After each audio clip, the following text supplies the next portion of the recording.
வேலு, காய் கிடக்கிற மரத்துக்கு தான் கல்லடி படும்னு சொல்லுவாங்க. அந்த மாதிரிதான் இதுவும்.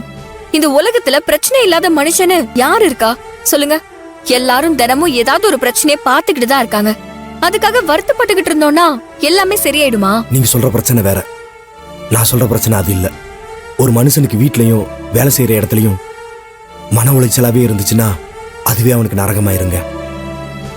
வீட்டுல இருந்து கிளம்பும்போது அங்க அண்ணி அண்ணன் அக்கா பிரச்சனை, இங்க ஹோட்டலுக்கு வந்தா அத்தை மாமா பிரச்சனை, அவங்க மனசு கஷ்டப்படுற மாதிரியான பிரச்சனை.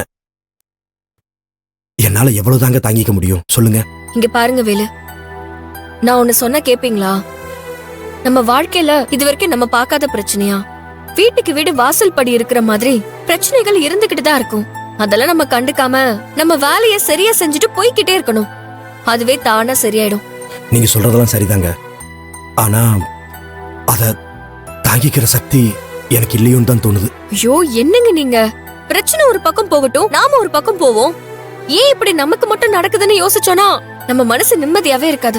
எனக்கு நம்ம குடும்பத்தோட நிம்மதி தாங்க வேணும். வேற எந்த பிரச்சனையா இருந்தாலும் நான் தாங்கிப்பேன். ஆனா ஒன்னா இருந்த குடும்பம் ஆளுக்கு ஒரு பக்கமா நிக்கிறத என்னால தாங்கிக்க முடியலங்க. வேலு, எல்லாமே சீக்கிரம் சரியாயிடும். அந்த நம்பிக்கை எனக்கு இருக்கு. இன்னும் நீங்க இப்படி புலம்பிக்கிட்டு இருந்தீங்க அப்புறம் அவ்வளவுதான். ஷோ, எனக்கு பசி வர உயிர் போகுதுங்க. இப்ப நீங்க சாப்பிட போறீங்களா இல்ல என்னையும் சேர்த்து பட்னி போட போறீங்களா?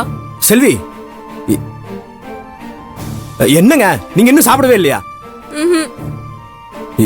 என்னங்க நீங்க எதுக்குங்க நீங்க சாப்பிடாம இருக்கீங்க? அது எப்படிங்க? நீங்க சாப்பிடாம இருக்கும்போது நான் மட்டும் சாப்பிடுறது? ஏங்க, நான் 4 நாள் ஆனா கூட சாப்பிடாம இருப்பேங்க. நீங்க அப்படியா? நீங்க முத சாப்பிடுங்க. வேலு, சாப்பிடுங்க. நீங்களும் சாப்பிடுங்க.